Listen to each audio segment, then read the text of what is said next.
Welcome to Praveen sir classes. ఈ వీడియోలో మనము పురాణాల పేర్లతో ఉన్నటువంటి పుస్తకాల యొక్క లిస్ట్ని చూద్దాం.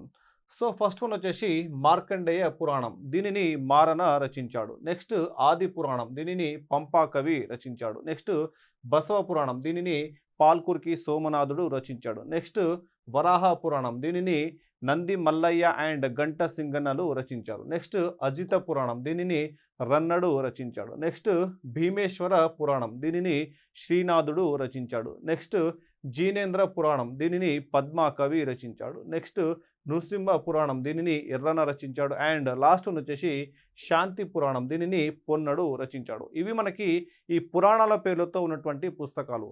సో నెక్స్ట్ ఇప్పుడు మనము ఒక క్వశ్చన్ని చూద్దాం. సో ఈ క్వశ్చన్కి మీరు ఆన్సర్ని కామెంట్ రూపంలో తెలియజేయండి. సో ఇక్కడ ఎవరి ఆస్థానంలో పంచరత్నాలు ఉండేవారు? ఫస్ట్ వన్ వచ్చేసి లక్ష్మణసేన, అక్బర్, శ్రీకృష్ణ దేవరాయ అండ్ రెండవ చంద్రగుప్తుడు. సో ఈ క్వశ్చన్కి ఆన్సర్ని మీరు కామెంట్ రూపంలో తెలియజేయండి. ఈ వీడియో మీకు నచ్చితే లైక్ చేయండి అండ్ మీ ఫ్రెండ్స్కి షేర్ చేయండి. Thank you.